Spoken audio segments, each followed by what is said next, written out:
So again, thank you very much, Secretary, for the opportunity to interview you with the Oral History Project of FVR. So let's go back in time. How far back do you go with the 1949. 49, and this Yes. was? This was when I was a first-year man at West Point, Okay. and he was in the graduating class. And when I arrived at West Point, he was not there. He was on leave. Okay. Because the graduating class usually split themselves into two classes, and one is for July, the other is for August. He was with the August group. Oh, okay. For July, I had no demerits because at that time, I had already completed PMA, plebe year. Oh, man, I know. So I know what needs to be done. So for 30 days, I had no demerits whatsoever. All right. Then came the second month, and here comes Cadet Ramos. And the first day, Upperclassman. yeah, he happened to be my squad leader. Oh my, really? And the first day he was there, he reported me for cigarette ashes on the floor. And that's worth 3 demerits. What an introduction. Yeah. And his classmates were kidding him. They said, look, this fellow has been demerit-free for 1 month, and here you are, and a Filipino at that, and you give him his first 3 demerits. Said, you know, we Filipinos have higher standards than others. Wow. But you did know that there were there was at least one Filipino cadet each year Yes. who was accepted into West Point, right? Yes. So you had an idea of who the upperclassmen were. Oh yes, I at suppose. least I knew them by name, and but I didn't have any background. Oh, okay. On I all was going know. to ask you if did you do who is Cadet Ramos and who is those. You know, before I went to West Point, I was a plebe. So for the whole year, you don't think of anything else but survive the first year. Each day. So when the name Cadet Ramos came, said, oh, okay, I'll meet him. Then I knew that the Filipino after him was Flor Magsino. Yes. Then the one after him was Lope Rimando, and I was the 4th. And they were just names to me. It didn't make any impression. At that time, I didn't even know that he was the son of the minister extraordinary and plenipotentiary. So when he came, he was a complete stranger to me. And that was his first introduction. He reported me for cigarette ashes on the floor. And I still keep that yellow tag as of the report as a memoir of that incident. Wow, a souvenir. Yeah, a souvenir. How Cadet Eddie Ramos. How was he called, by the way? Well, at West Point, he was called Eddie. Oh, okay. Eddie. Okay. But to you, of course, it was just plain sir. Oh, yes. But, you know, he reported me the first day, and a month passed by, and at the end of July, that was the end of Beast Barracks. That means the transition from cadet barracks to academic year. And at that time, at the end, he recognized me. Now, you have to understand the term recognized among plebes. Okay. When an upperclassman recognizes a cadet, a plebe, he just shakes hands with him.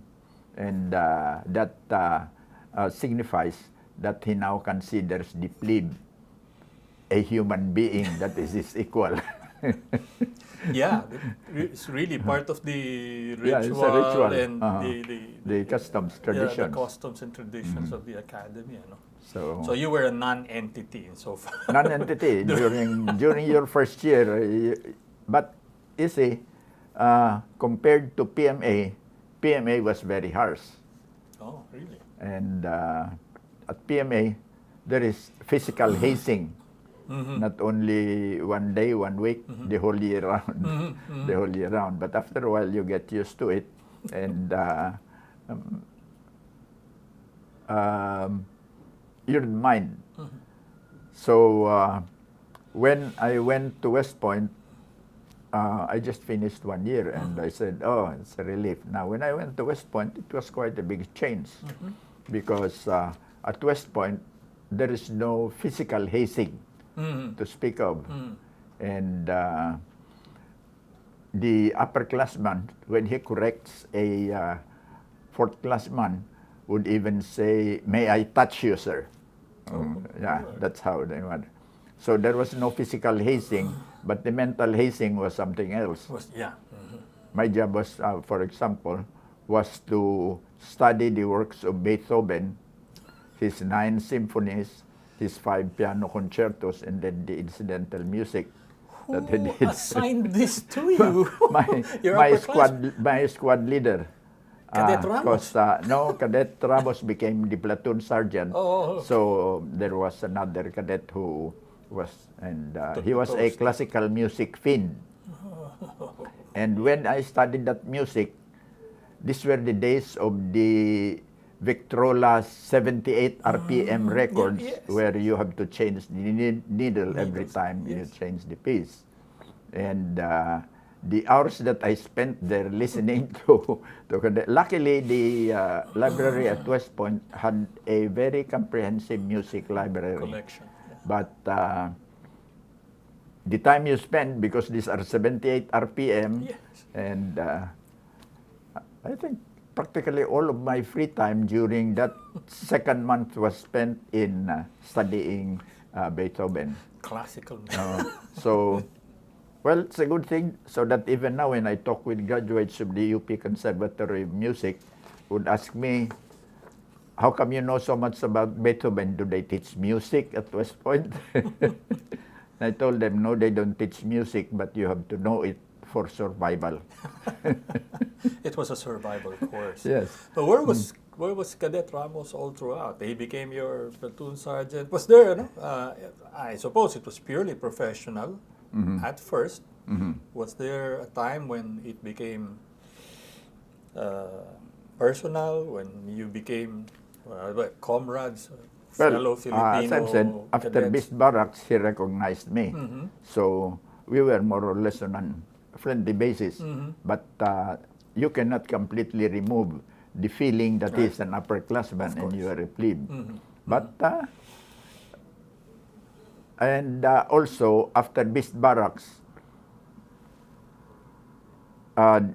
FVR was in one regiment and I was in another regiment. Different. So we didn't get to see each other quite often, but during weekends when his dad or his sisters would get up to West Point and they'd go out to dinner, they'd ask us to go along with them. And to a plebe, cadets. yes, to a plebe, that's a big thing. Being allowed out to barracks and then to go out on what they call a dining privilege. So dining was considered a privilege. And accompanying an upperclassman. So since that time, and throughout his graduation year, I think I remember that at that time, the father, he was at that time not yet an ambassador, but he was the minister plenipotentiary and extraordinary. He would go up to West Point about 3 or 4 times each year, and he would take us out. Other than that, I did not have much relations with Eddie during his final year. Then, of course, he graduated, took a 1-year course at University of Illinois to complete his master's in civil engineering. So that when he came back to the Philippines, he was already qualified to take the board exams. Excuse me. Which he did, and he's actually a registered civil engineer. So, would you say that he took you under his wing? Was there any mentorship for? More or less. As early as as early as that. I During, mean, you don't get invited by your senior upperclassmen. He didn't do that, but every now and then he'd peep into my room and say, "How are you coming along? How are you doing?" And one thing about him is he was a scholar. He got very good grades, and his classmates knew about this. So at West Point, you are graded every day, so that every week you have to look at the bulletin board how high you stand. And every week, my platoon leader would ask me, how come your grades are not as good as Cadet Ramos was during your time? Oh my, you were being measured against... Yes, yes. And he was, because he graduated, let me see, I'm not sure now whether it's he or Magsino, but one of them graduated number 66 in a class of about 500. That's pretty high. Yes, or 33. I'm not sure which one he is. But he was high up there. And his classmates knew about that, and they were always, they looked up to him in awe that a Filipino getting very high grades. Other first impressions then Yes. about Cadet Ramos at the time. Well, Was he also into, I remember when during his presidency, he was very much into physical fitness and that stuff. Was he also into that during his cadet? it was not very apparent at the time, but he participated in athletics, in the intramurals. Mostly he was not a member of the varsity team, but he always was in good physical condition. But as you just related, he excelled in academics pretty well. Oh yes, no? yes, very. And I had to suffer because every weekend I had to have some excuse as to why my grades are not as good as Cadet Ramos. All right. But being a West Pointer is not the only point of convergence between you two. I understand you served together? In the military, I never served under FVR. Oh, okay. Okay. And the only time I served under him was when he asked me to be Secretary of Public Works. Oh, yun na yun. Okay. Yes. Okay. I would meet him quite often at social affairs, but not at official military affairs. In the first place, I went to the Corps of Engineers, and he was with the infantry, and later on, he transferred to the Philippine Constabulary at that time, and later on became PNP. So during cadet years, our meetings were very occasional. Of course, they were very significant because when his dad would come out to the point, they'd take us out to dinner, and that was a big thing for plebes. Yeah. And during my military career, from the time I became commissioned officer in 1953 to the time I retired in 1976, I never served under him. We would meet each other only during social events. That's how I kept in touch with him. And when he became president, that's when he had me called to the office. And this was sometime toward the end of his first year as president. And he said, why did you come visit me? I have work for you. So my wife immediately reacted, why did you not refuse that? I said, I have not heard the offer yet, so what can I refuse? So how did it come to you? I mean, how did the invitation come to you? You retired. Well, we had pretty mutual early. friends, yes. Okay. I had retired at the time because I retired in 1976, worked with Construction International for 11 years. The engineer in you. Yes.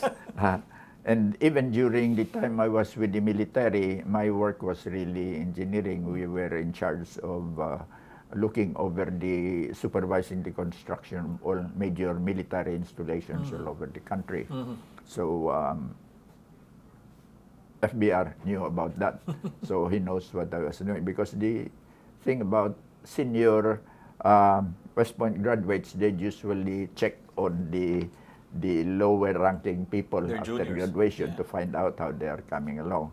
And every now and then he'd ask me how I was doing, and I'd tell him what I was doing. And so he was quite familiar with what. So when he asked me to be Secretary of Public Works, it was. How did he say it? You remember how he? Oh, the yes, that was a conversation? torture. That was a torture because we had an appointment and I was supposed to see him certain day. So I went to Malacanang. Was it an early morning meeting? No, afternoon. It was an afternoon meeting. And I was prepared to give all excuses as to why I should not be Oh, appointed. you knew it was coming. Yes, All right. because some of friends, General Magno, for example, Okay. was telling me, BG, the president wants to give you some work. So I said, I have enough work as I have now. I don't want to accept anything like that. Exactly. Secretary De Jesus, your predecessor, was moving out at about the time, ano? Let me see. Yeah, Ping De Jesus De was Jesus. the secretary just before me. But at that time, when the lahar ravages in Luzon became very rampant, he went on leave Oh, and left DPWH in the care of the undersecretary, Sina Teddy Encarnacion, Sina Edmir. So when I went to Malacanang, he said, I've got work for you. I want to assign you as Secretary of Public Works. So I said, why me? Said, I'm quite advanced in years. Yeah. And there are so many other people who are competent and who are much younger than I am. So the discussion went back and forth, back and forth. He'd say, you have to do this. I said, why should I do that? I have this excuse. Finally, I think he got impatient. He said, look, this conversation is not taking us anywhere. But I'll tell you my situation. I have many problems. I need help. Will you help me or not? oh my, that did it. So the thing that is, if you are a soldier and another soldier asks you to help, you're not supposed to refuse. You are supposed to accommodate him. And all I can say is, Mr. President, when I first knew you, you were my upperclassman. You were hazing me. Up to now, you're still hazing me. So he said, you know, I really have some problems. And I like people whom I know, whom I can trust in the position. So sabi niya, I think you just have to accept it. So what else can you say when the president tells you that? I'm amazed you actually, you actually tried to, convince him not to take I you. rehearsed myself and my wife rehearsed with me as to how we can give excuses so I would not get the appointment. Can you still remember a few of the excuses you cooked up? I said there are many others who are younger than I am, who have just the same experience, who are better looking, things like that. And he tells me, no, I'm serious. I'm serious. I have many problems. I need help. Will you help me or not? Okay. So, And eventually you said yes. so when I went home, my wife said, did you succeed in refusing or not? So I said, I had been trapped. Yeah, but eventually, how can this fellow was really his powers of persuasion. Oh, yeah, yeah. Well, he gave me all kinds of instructions. He said, with your experience in the military and with your experience in private construction, you are just built for that position. There are many others who have the same experience. Said, but I don't know them. I know you. So that's how. exactly That's how. And I think we discussed for close to 1 hour until he popped that question as, will you help me or not? But tell me, where was the country's infrastructure when you came in? And what were FVR's instructions to you? Oh. What were the key? This was 1992. And you know there was the big earthquake in 1990, Yeah. and then the eruption of Mount Pinatubo in 1991. Right. And there are not too many people now who recalled or knew about the disaster that Pinatubo brought. And at the time, there were many consultants from other countries who came here to purportedly to help us with the lahar problem. For example, there were the consultants from Europe who were supposed to be experts in geology and in volcanology, but somehow the ones who came through with some practicable solutions were the Japanese, because they've had experience with their volcanoes. And the US sent an engineer battalion here. Yeah. And actually the commanding officer of the battalion was an underclassman, so we knew each other. And he was telling me, he said, you know, before we came to the Philippines, we had experienced eruption of the Mount St. Helens volcano in 1980, which was one of the worst eruptions in the US. And he said, when we came over, we thought we could teach you something about volcano eruptions. But they said, when we came here, we found out that's an entirely different story. Yeah. And instead of telling you what we know, we are the ones now who are learning how to handle this type of situations. And but they came out with a report that was about this high. And I had to read all of those. And they were very useful reports, because their experience at Mount St. Helens, although it was not exactly the same as what they have here, some of the techniques which they found useful in Mount St. Helens situation, they were able to apply here. So that was one of the very valuable assistance that we had. So this is one of our problems. And that was one of the first priorities that FVR gave me. He wanted you to handle. Yeah. When I said, Mr. President, what's it that you would want me to do or give priority to? He said, well, there's the lahar problem in Luzon. The difference between the Pinatubo and the Mount St. Helens eruption is that Mount St. Helens was in a very isolated, forested area. Right. It was very sparsely populated, while Pinatubo was surrounded by very well-developed and densely populated areas. And these people did not want to be relocated, especially the indigenous people, and they did not want to be transferred from there. But we had said, you'd either move out or you die.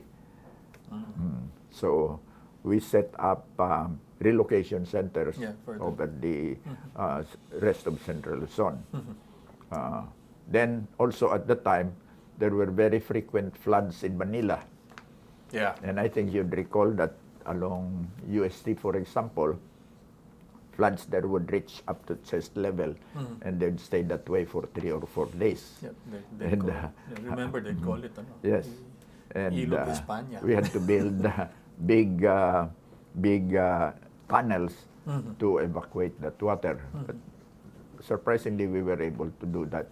And plus, he said, okay, after you have done something for lahar and the floods, then you have to take care of the 10,000 individual projects all over the country.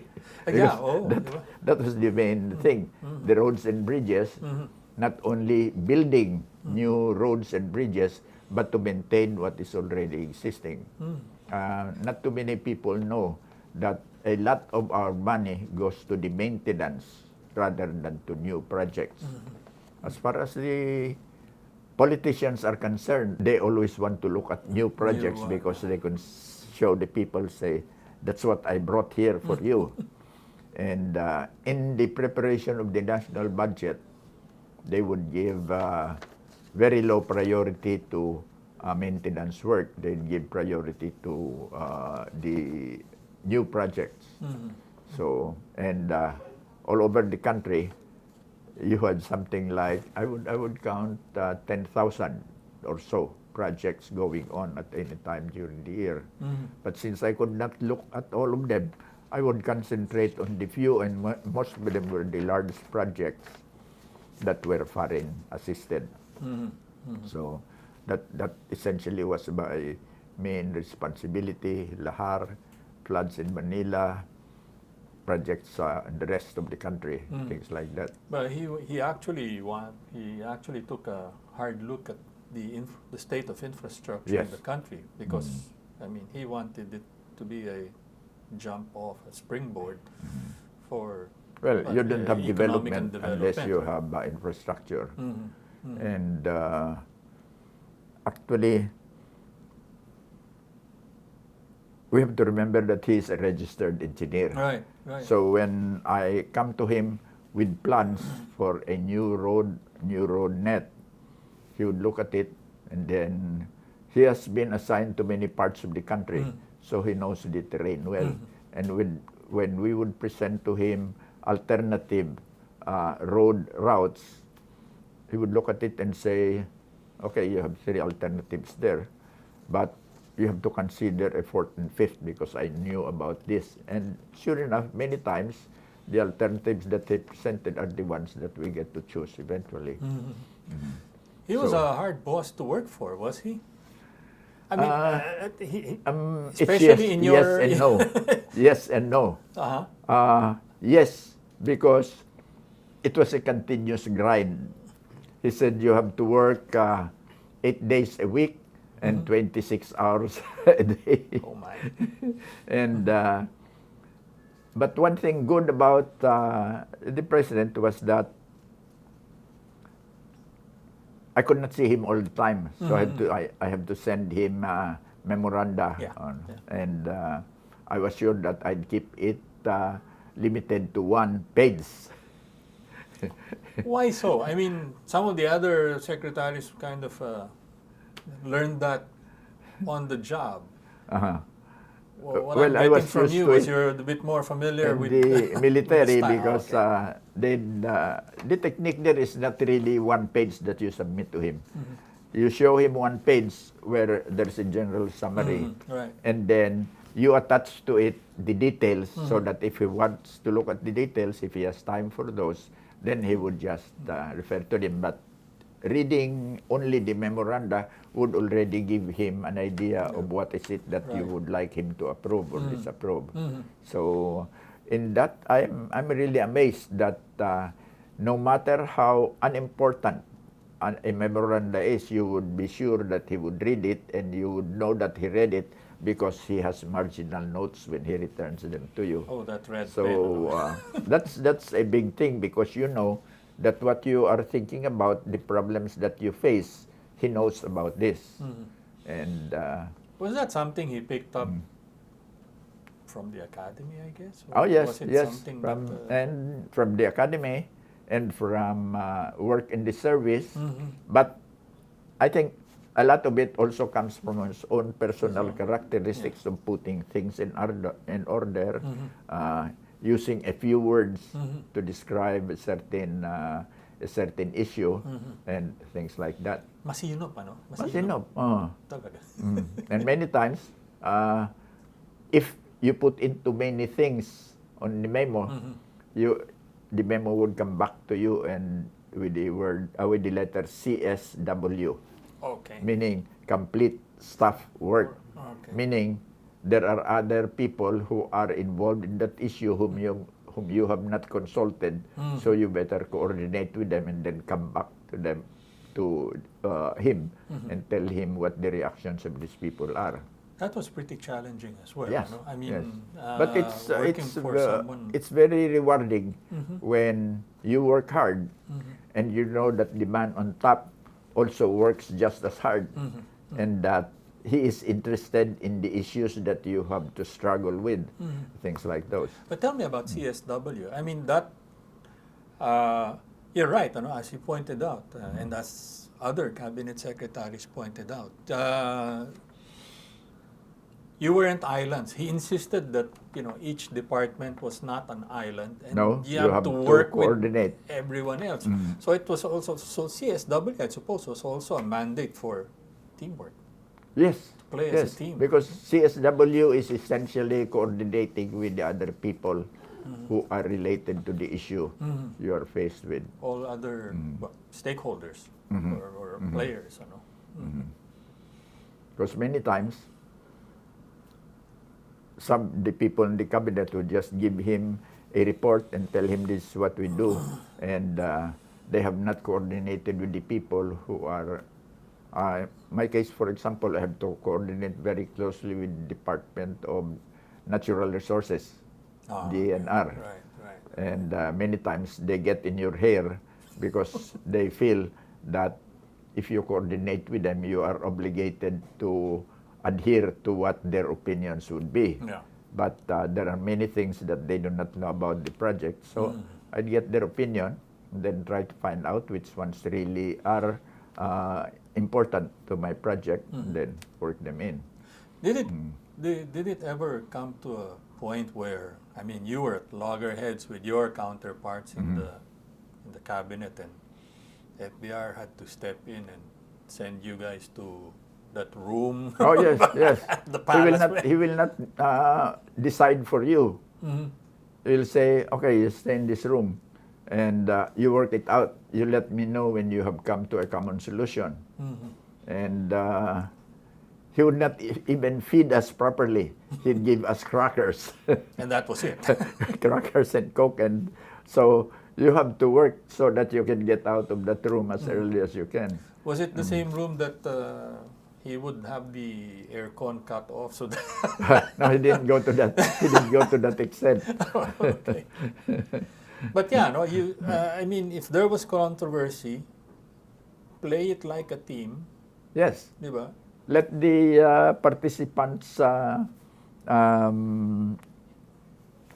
the problems themselves hear it out. in coordination with each other. And that eventually actually made for a pretty cohesive team. But the cabinet worked very closely with each other.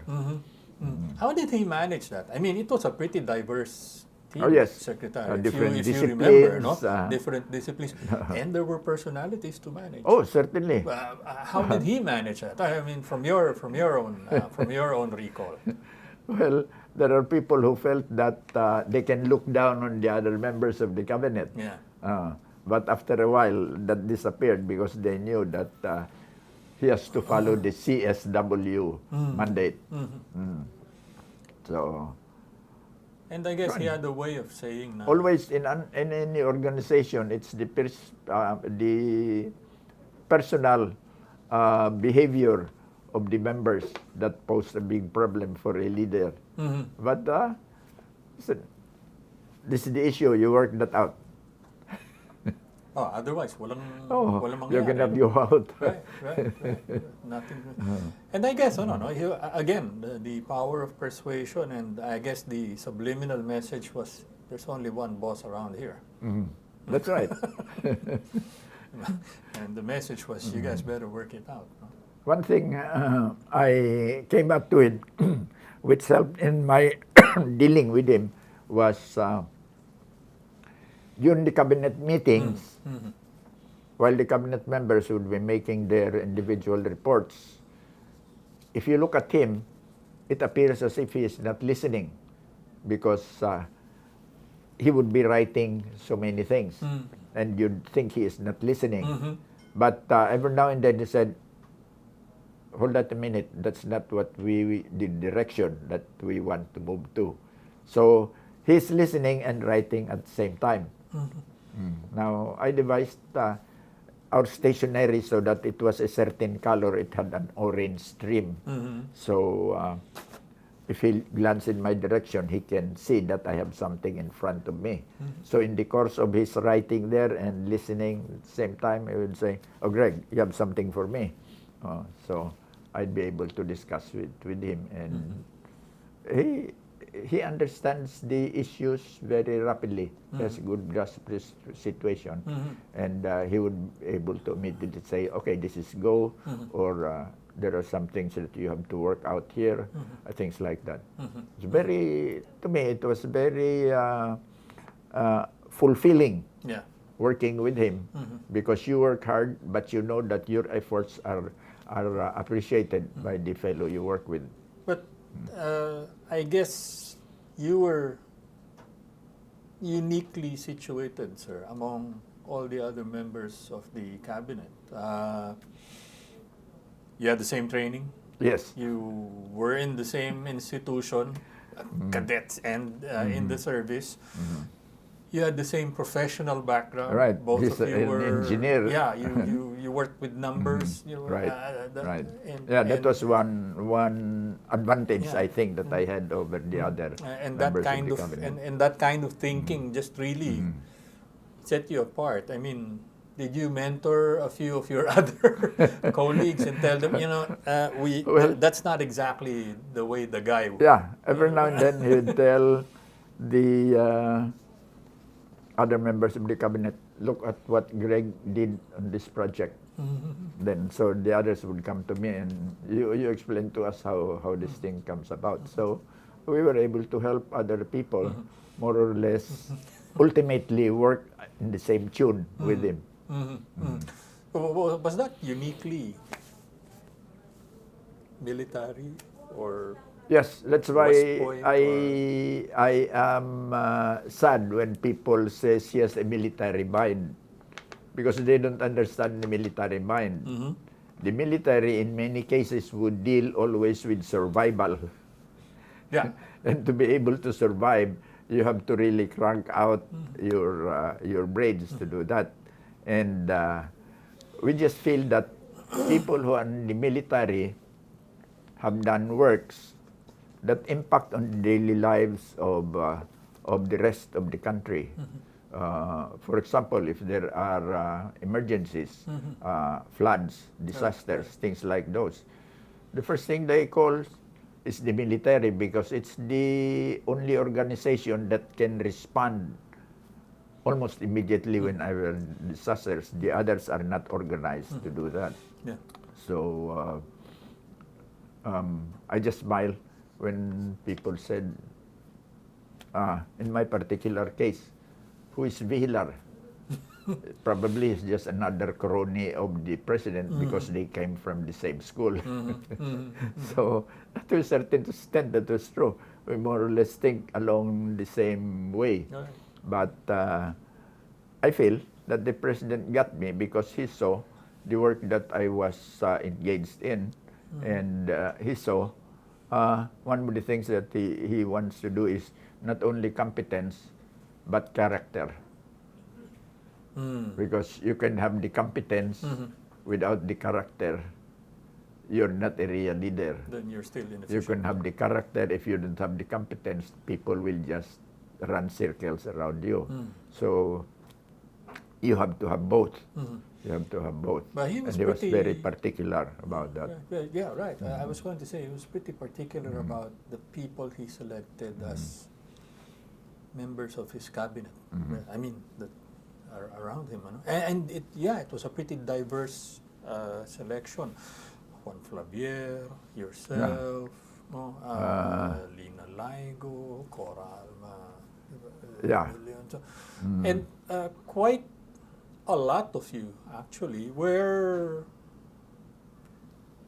how do I put it, not popular choices.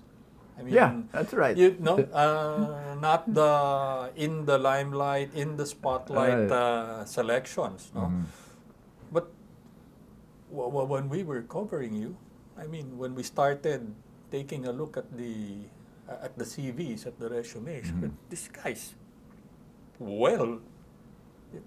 he's really well tailored for the spot, no? In that regard, when I became secretary and I was up for my confirmation, I distinctly recalled si Maceda, I know. who was under, and his first comment said, I'm surprised why FBR has to choose people who are amoy lupa. Because I was 65 years old at the time. Yes. Mm. But 2-3 months later, he had to go to the US for his heart bypass. Right, right. And many people really felt that I was there because I was a graduate of West Point. And they said, oh, it's just another crony. So, Oh, how did you react to that? Yeah, let me get to that. There was an observation at the time that FVR was militarizing the bureaucracy. The close circle of his aides, his General Almonte, General Magno, you know, the but you know, people who surrounded him. How did you react to that? I mean, he was militarizing the civil service. Even when I was still in the armed forces, during the first few years of President Marcos' term, we were pulled out of the military and made to work with civilian agencies of government. And these were all in the national development projects like rice production, the rural electrification, the local government assistance program, things like those. And we noticed that when we went to the civilian agencies, people would not deal with us the first few days because said, here's another military who will police our things. But they found out that we could help them, not because we are better experts than they are in their profession, but because we have certain way of doing things. Tell me about life in the cabinet, sir. You mentioned it was 26 hours, 8 days a week. Quite a few of your colleagues, cabinet secretaries. I mean, some of them from the private sector, some of them seasoned civil servants. Just came in with the shock of their lives when they started working for a man who was, what, up at 4 and still up at midnight. Hindi yung ganong klase. But you did, that wasn't much of a difference to you. You were familiar with that, that kind of a work day. I recalled, up before the sun rises. I recalled at one time, we would make periodic trips to the provinces, and FBR would make it a point that he holds the cabinet meetings there because we get to see the problems right on the site. I remember the out-of-town cabinet meetings. Yes, we had a lot of those. And at one time we were in Subic, and that was the time I think when one of the cabinet members of the US died in a crash of a plane, and this was about 4:30 in the morning. But I woke up early and watched TV, and when I was watching this TV, here comes FBR beside me and said, "You should have seen the one at 3 o'clock. It was a more detailed report." He was up already. He was up then, and the night before, we were in discussions with people in the local governments for past 12. Tell me your impressions of those out-of-town cabinet meetings. I mean, he brought Malacanang to the provinces. Yes, I think it was very useful because as far as the cabinet members are concerned, they saw the problems right on location. And as far as the local government people were concerned, they got to know us better. And in the discussions that took place, they more or less knew how the cabinet felt about certain things. So I think it brought a much better rapport between people in national government, people with local government. Were you also, I remember, meron siyang tinutokan nun, sir, di ba? Yung cabinet officer for regional development. So depending on which province you were holding there was a regional coordinating center. Oh, yeah, that one. Pero meron siyang inassign each, were you assigned as a cabinet officer for region? Which region were you? Alin yung nakatoka sa'yo? Well, I was not assigned to a particular region, but since I was infrastructure, I was You were all supposed over to the place. coordinate all over the country. And somehow, I got the people, the other cabinet members, more or less know that I was not just being their leader to tell them to do jobs. I had guidelines prepared for them so that when they give them, they know specifically what was expected from each of them. And I didn't find too much difficulty working. Most of them were intelligent people, and usually you present something to them, they catch on to it. And then again, the mandate to Fortunately- work as a team from the boss. Fortunately, we had a leader who more or less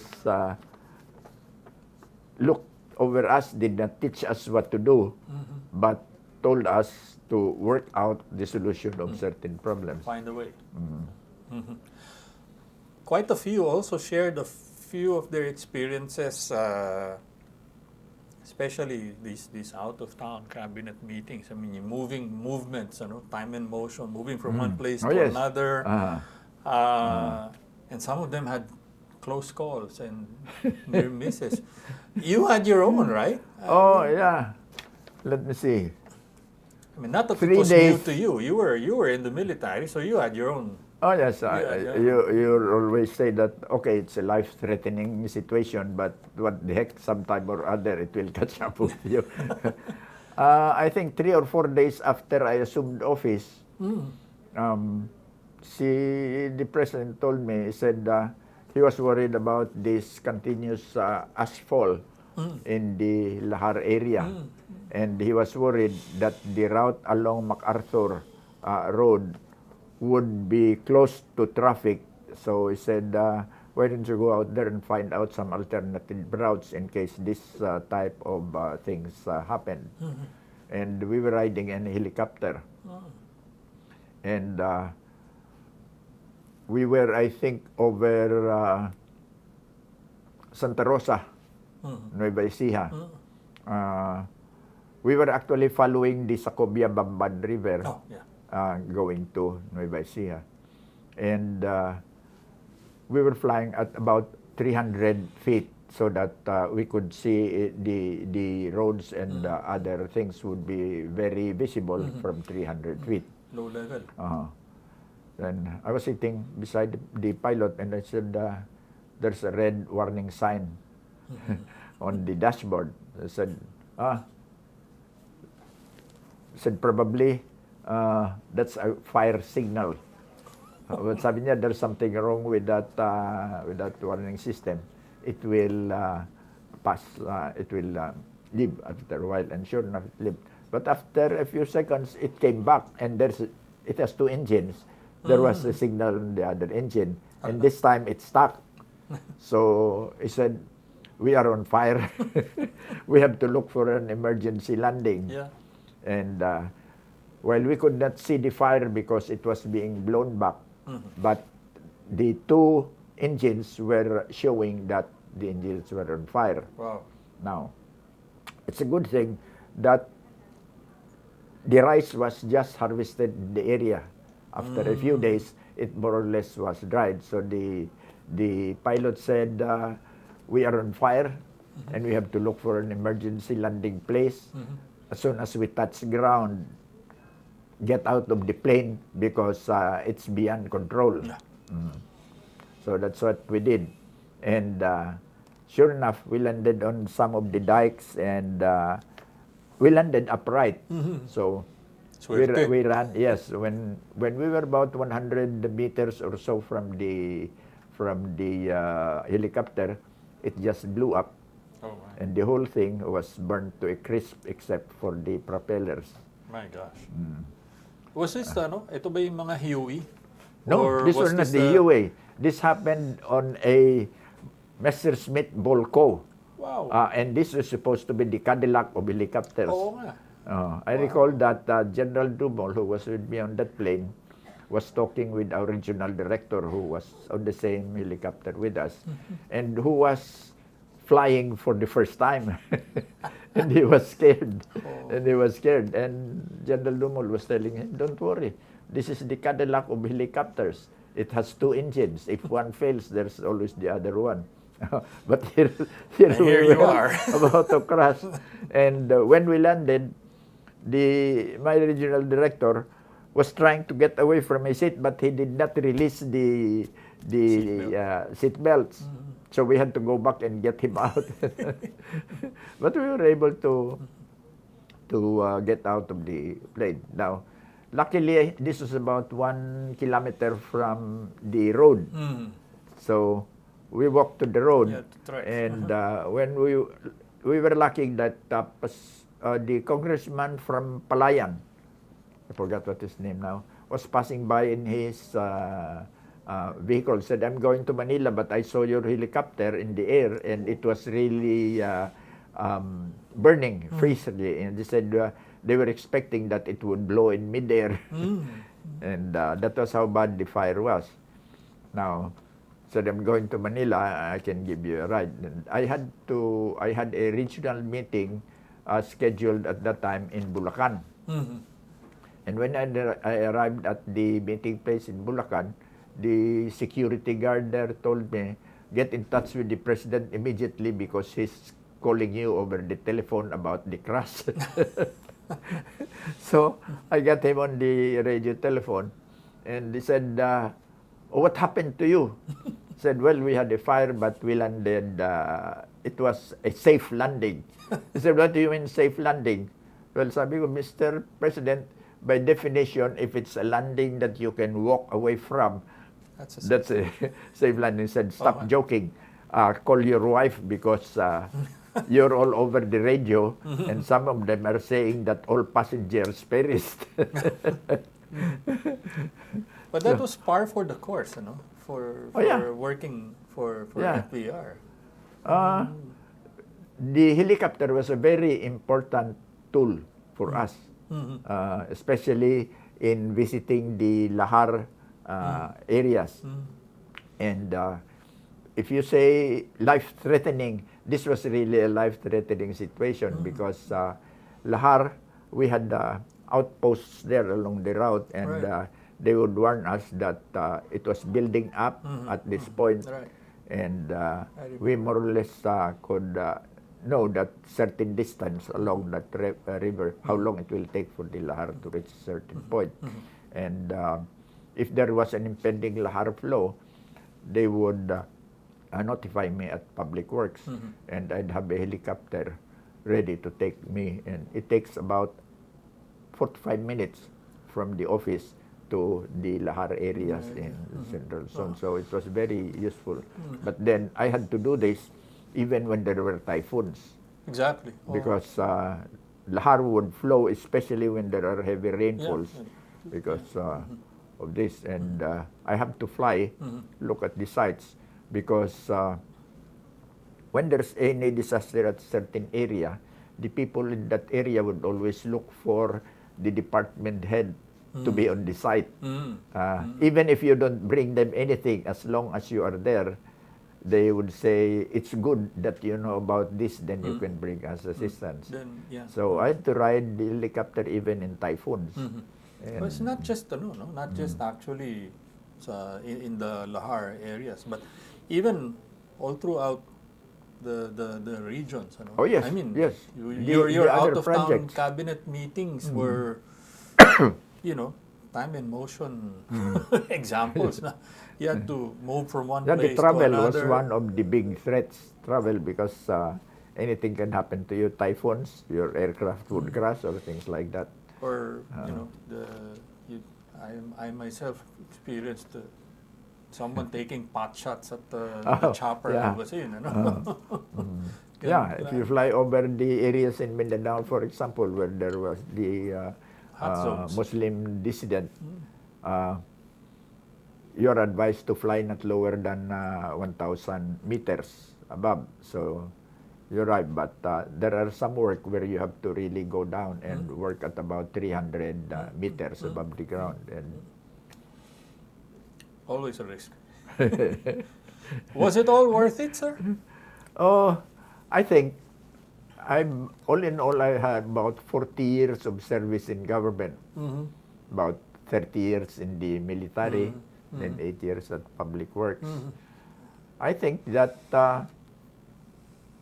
the portion of the work where I felt I've accomplished the most was when I was with the Department of Public Works, where I felt that I've done my contribution to economic development, however small that was.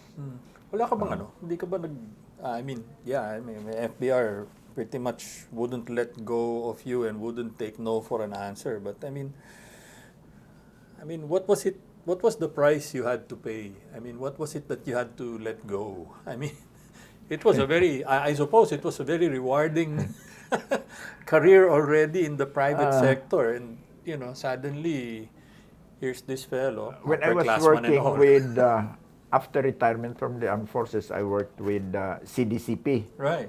And later it became PNCC. And the salary there was quite good. Yeah.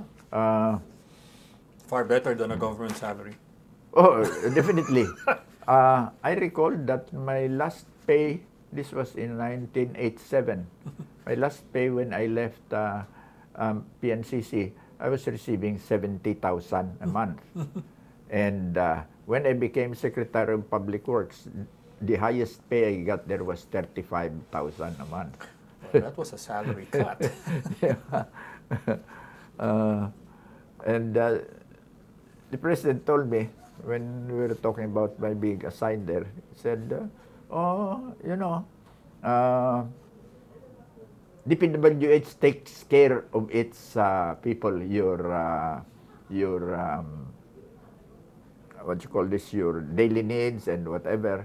But he said, I have to warn you, there are certain limits to this.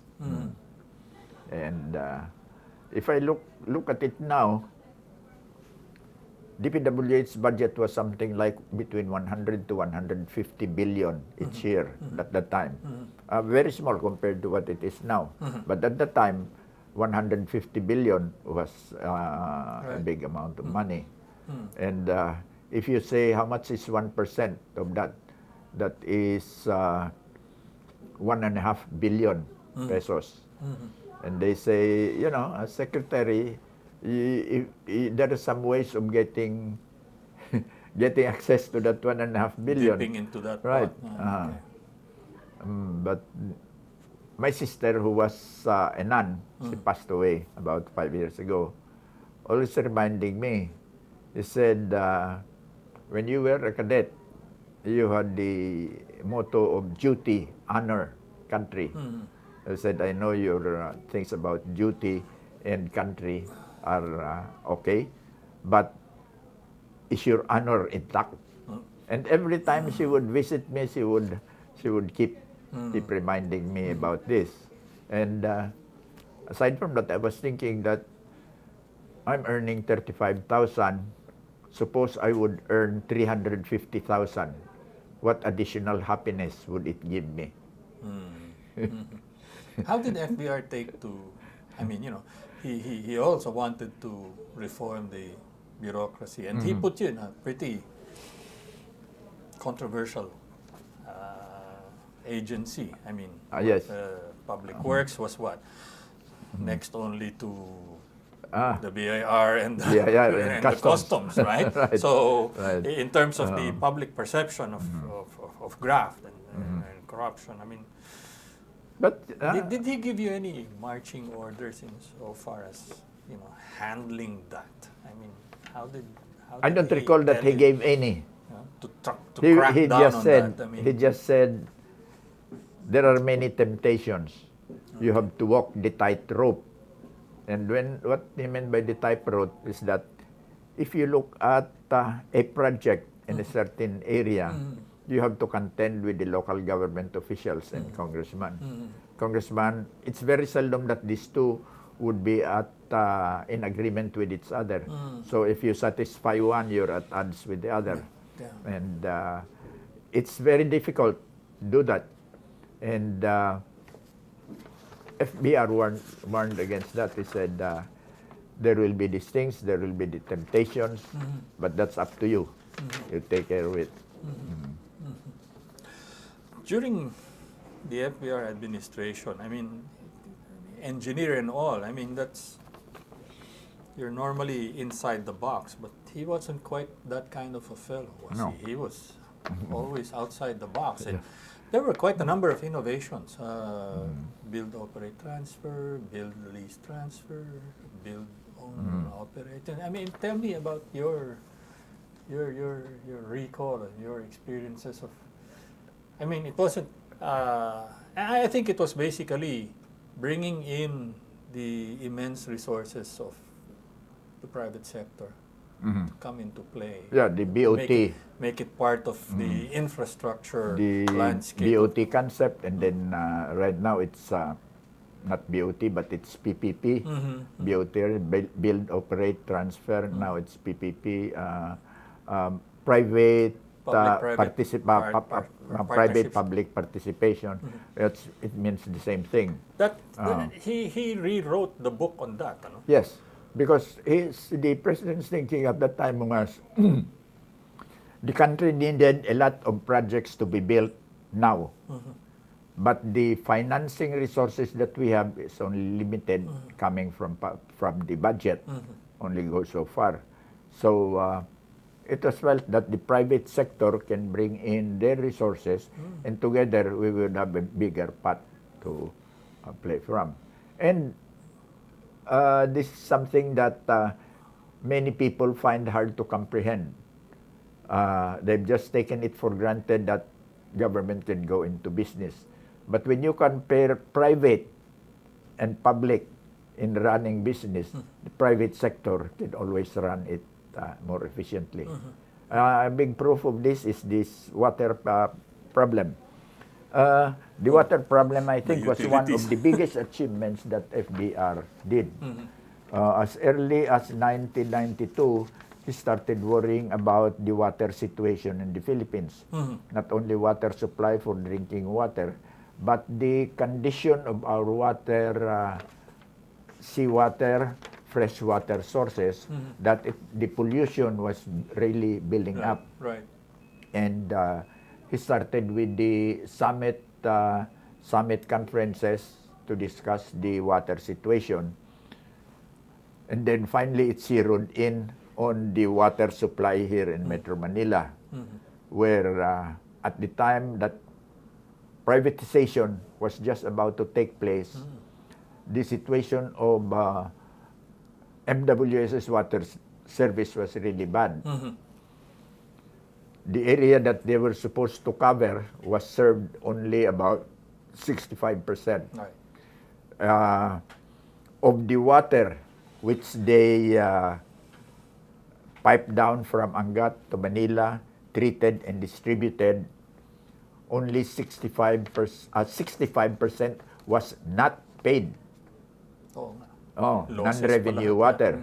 Losses, illegal connections, just all of that. And that third, the water rates were going up rapidly. And there were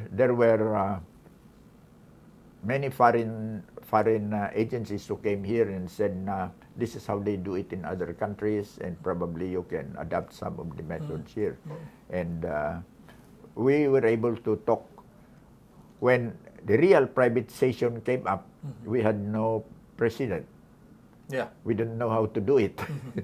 And so we had to get consultants. And we were lucky that we got some consultants from France and from England who have very extensive water works. And we were able to come out with the system, so that we came out with the concession agreement as it is now, which is now being attacked by Duterte. And he probably didn't realize the amount of effort that went into coming out with the concession agreement, nor did he understand what the water situation was at the time, and how does the present situation compare with what it was in 1997 when privatization took place. Utilities, the water utilities. But privatization was on the macro side of it, Secretary, was really another one of the key thrusts of the FVR administration. Not just water, telecommunications, Yes, he broke out. He broke out the banking, monopoly of PLDT. di ba? I think that was one of the big things where before that it took me 11 years to get my phone connection. After that, I could get it in 3 weeks. Di ba? Shipping, That's one of the retail, big, trade. yes. I mean, it's basically, the message was the Philippines is open for business. So he really had to open it all up. Right. And at the time he came in, it was actually Philippines was considered sick man of Southeast Asia. Yeah, that was the Yun yung Korea, bansag for sa- example, for the 6 years that she was there, did not build a single additional power generation plant. So that by the time she was ready to step down, the power situation in Makati, for example, was so bad that practically each building had to have its own generator. Right. And you can see the atmosphere there that was foggy, smog, that you can cut it with a knife. And that is why FBR went into this big program of getting the private sector to enter into power generation. The IPPs and Of course, there were some disadvantages that came out because of the unusually high rate of return that were allowed. But the problem at the time was to get power in the country. Yeah, to have our lights back on, instead of none. But looking back, I mean, did he have enough time to do everything that he set Well, forth to do? surprisingly, it seemed that he would always find time for whatever he wanted to do. Of course, there's a limit to this, that some of this would slip through the joints and not get done. But on the whole, I think most of the things that he set out to do, he was able to do. There was if you remember, there was a movement, there was a campaign to maybe allow him to seek a second term, Yes, to yes. diba, amend the constitution through PIRMA, People's Initiative for Reform, and There was basically it was to There was a change. strong move for that. Where were you on that? Were you for it? Were you not Well, for personally, it? I said, he's doing well. Why not allow him to continue? But then the constitution that was enacted during Cory's time said that 6 there's years. no re-election. So I think he himself felt that he had to do more things, but he did not want to go against the constitution. So to the end, constitutionalist. Yeah. But by the way, tell me how you felt about. I mean, so you retired from the military, mid-70s. That was the height of martial law. I mean, Yes. the Yes. FVR was head of the constabulary. Eventually, found his way to vice chief. Vice Chief of Staff, yes. And then he does an EDSA. Yes. I mean, didn't Well, soldier, cadet, and all wasn't part of the thinking of the training to stand by whoever it was. I mean, stand by whoever it was on top of the pile. yes, as far as the military is concerned, they'd say they should stand behind any president as long as he does something that are within the limits of the Constitution. It's only when he does something unconstitutional that the military feels it's entitled to go against him. And that was what you think he did. Yes, yes. Okay. So it didn't quite surprise you. Did it take you? at first, it surprised me that Of he all was people. close. He was close to President Marcos, Related, and he in was fact. very closely related. But what was I doing at the time? Oh, I was in private construction, Right. and I was in the middle of the Pacific at that time, bidding for a project in the island Majuro. Oh, Majuro. you weren't in country. You were No, overseas I at the was time. in country during the election, but You had to travel. he was declared by the COMELEC as president, and then said, okay, the situation seems to be quiet. We were bidding for a certain U.S. Navy project there, so I was out of the country. And this was actually a small island, U.S. Navy operation there, and one of the Navy officers there said, Sunday afternoon, said, you know what's going on in the Philippines? I said, no. I said, they have deposed Marcos. And I was trying to get on long distance from there to here for the entire night. I was not able to get a connection until the following morning. Wow. And I was able to talk with somebody at the PNCC office. And I asked what the situation there. They said, oh, quiet, it's quiet. This was, I think, the Tuesday morning.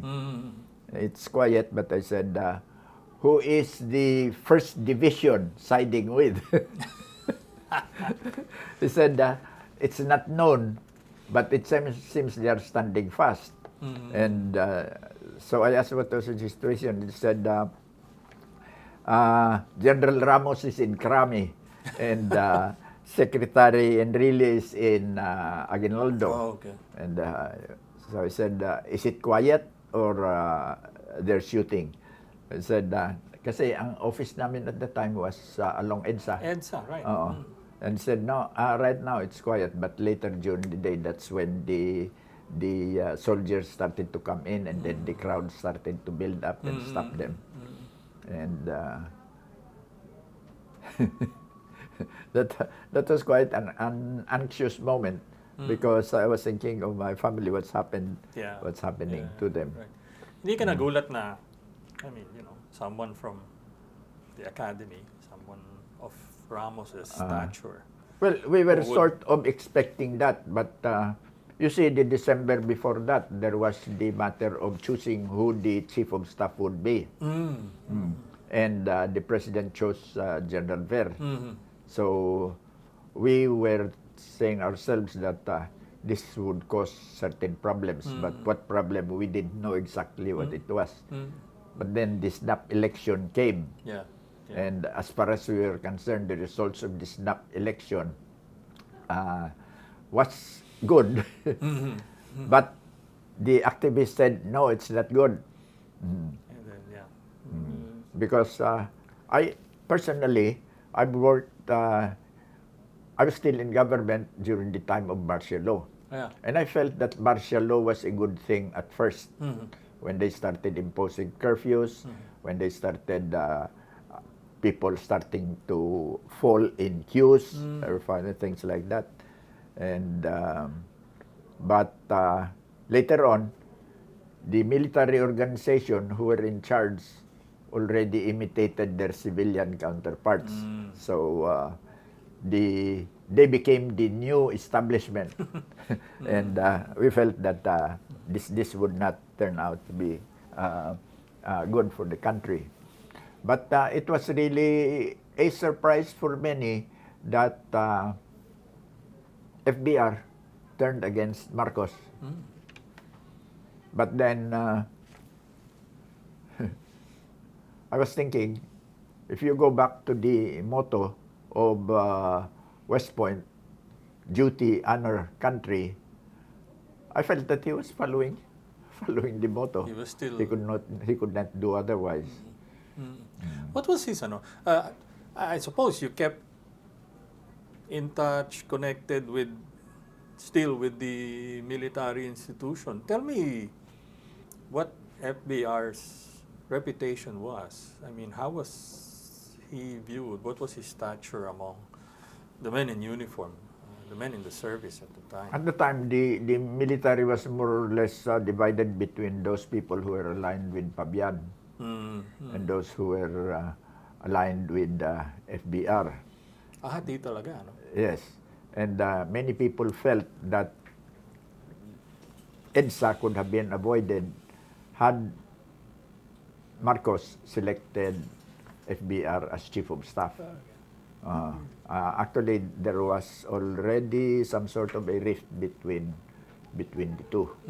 And the alignments in the military at that time, there were those who favored Fabian, but I think a much larger group favored Ramos. That's why there was this, the RAM and you were at the time. But FBR was not connected with any of this. This was more something on the Enrile side.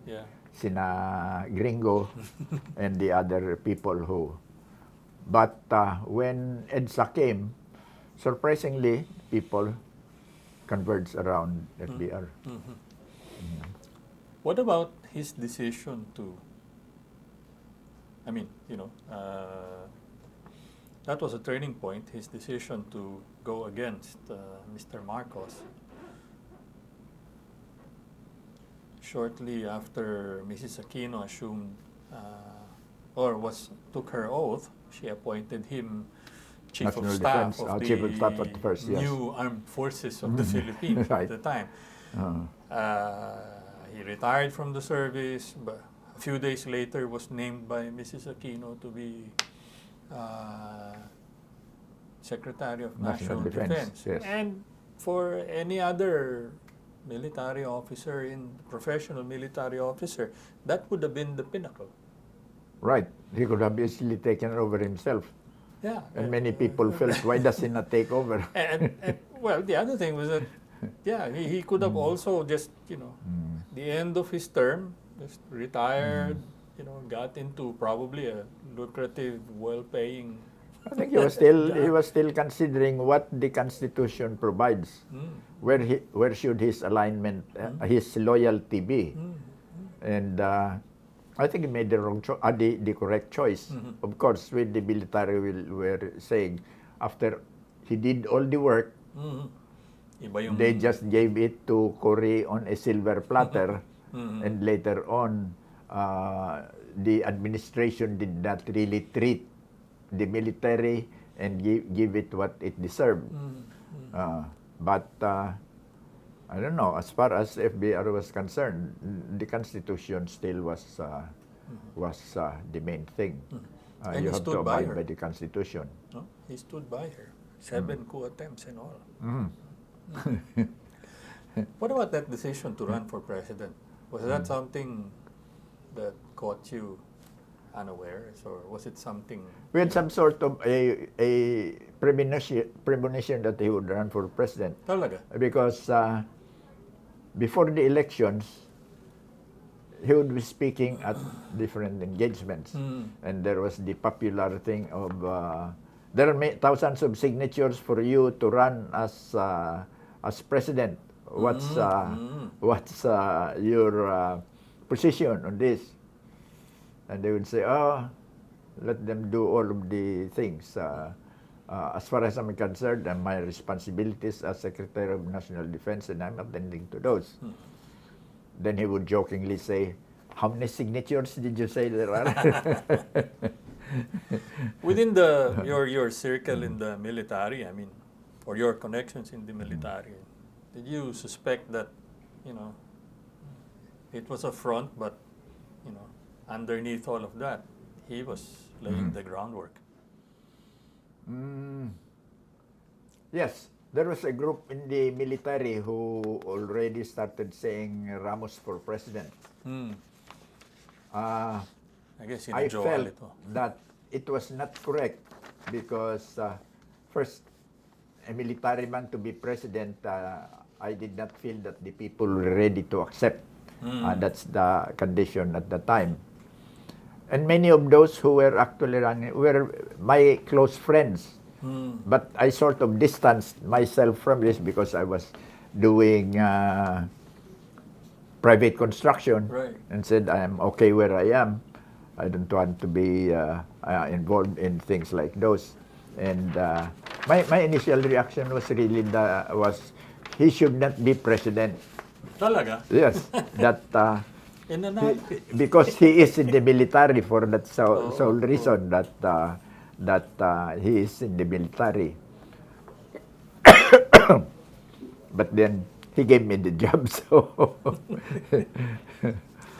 You served all the way to the end of his Yes, term, ano? yes. June 98. 98, Oh. and then So, when he was about to step down, mhm, he said, "We have started many projects mhm, that would be discontinued if the new administration takes that direction." mhm.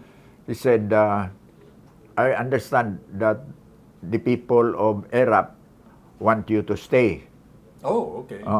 Now he said, "I think you should stay." He said, "I think you should stay if only for the fact that we have projects that still needed to be finished," and which And you did. yes, because there were actually three of us who were retained by ERAP. Ako, si John Siason, Foreign Affairs, Yeah. and then si Alex Aguirre, who was military advisor at the time. And so I stayed with ERAP until ERAP also stepped down. And tell me about the interactions with FVR after. With ERAP? No. With FVR after his presidency. I mean, you'd see each other. Oh yes, whenever there would be a reunion of his cabinet and the other people who worked with him, I would be there. And there are some people who'd say, the prodigal son is here. Prodigal son, because I worked with, at that time I was working with ERAP, who was a different party. So I told them, "Why do you call me a prodigal son?" I was given the instructions by no less than FVR to continue working with ERAP. To stay. Eto, lately, how do you keep in touch? With FBR? With FBR? Oh, when he calls me for something like this, I'm not often, but I'm always supplied with the list of his latest writings. And I have a big pile. So I'm more or less in constant touch with what he is doing, because every now and then he would go abroad, and when he speaks on water, he would call me and said, "You have materials for this, put them together so that I can..." Because the privatization was actually a model privatization in developing countries. For many others, no? Yes. And they yes. followed it, no? And many of them followed it. You would not believe, for example, that in India, such,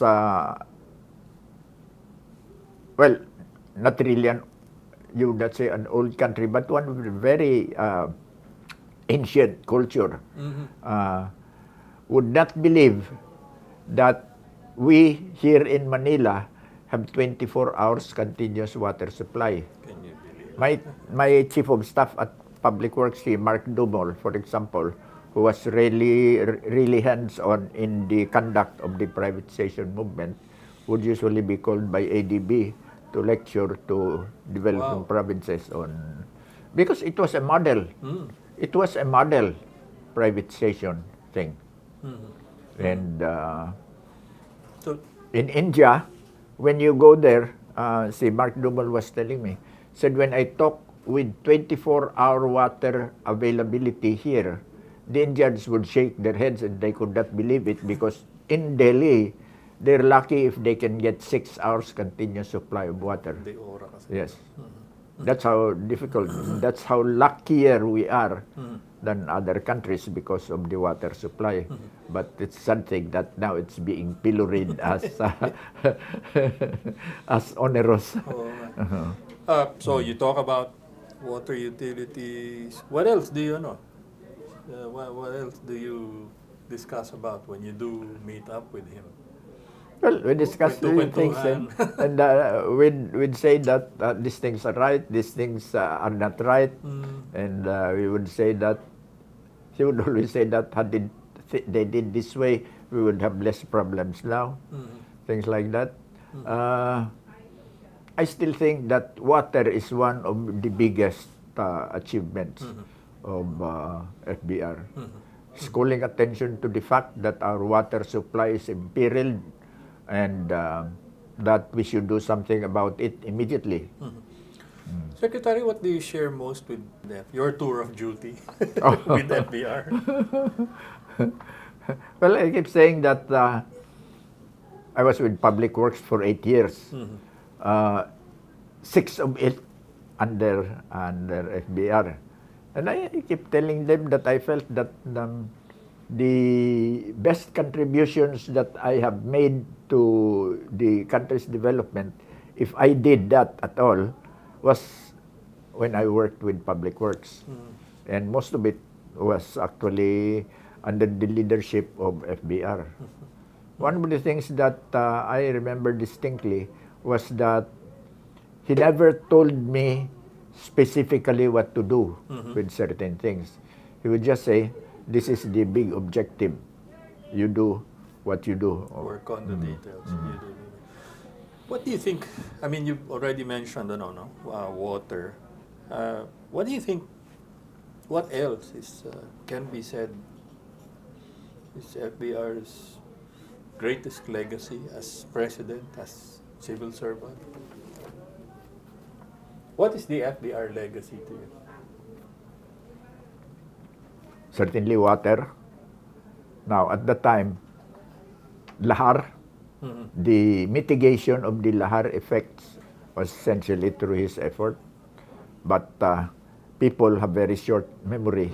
Nobody seems to know what happened during the lahar times, but those were really very difficult times. I remember that more than half of my time was actually spent in the lahar areas. And FVR was always there, said, there's this problem here, you better attend to that. And his main concern was keeping the lines of communications open. The road nets, he would always say, okay, you have to look at this, find out the alternative routes, and so on and so forth. And certainly, the overall style of work, that as a bureaucrat, you are not an 8 to 5 employee. You a 24-hour, 7 days a week, and every day. I recall that when we went out to the provinces, we'd be working hard there. And when we come back to Manila, we would get off the plane. And before we break up, he would say, okay, let's get back to work.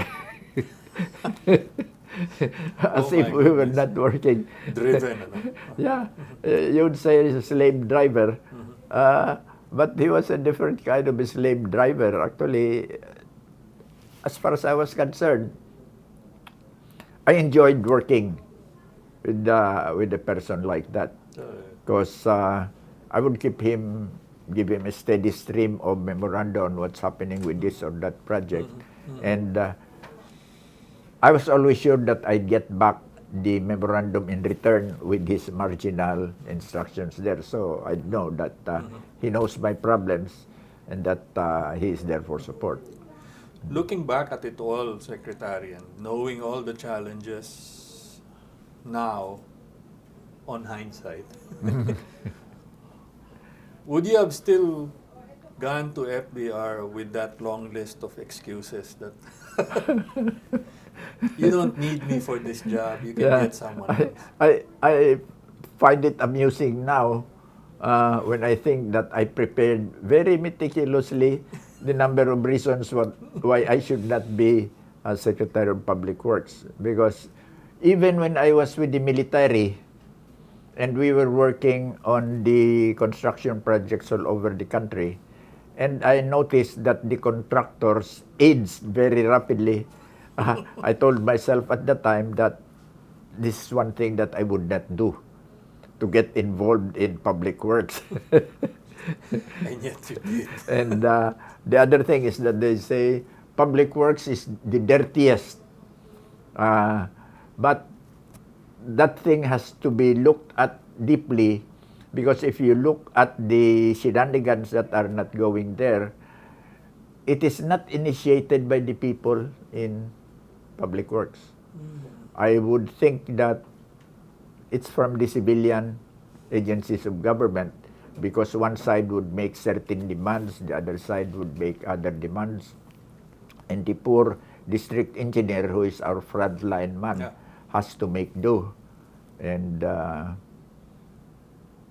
I don't envy people, our people who are working there. But if you say graft and corruption, it's not initiated by the people in the department. I think they are among the sufferers, because they'd work in sun and rain and dust and mud, and they'd receive only a certain amount. If you compare them with people who work in the banks with their air-conditioned and carpeted offices, and they get better pay, they get better retirement benefits, I feel that it's an unfairness that should be corrected. If both of you were 30 years younger, would you do it all again?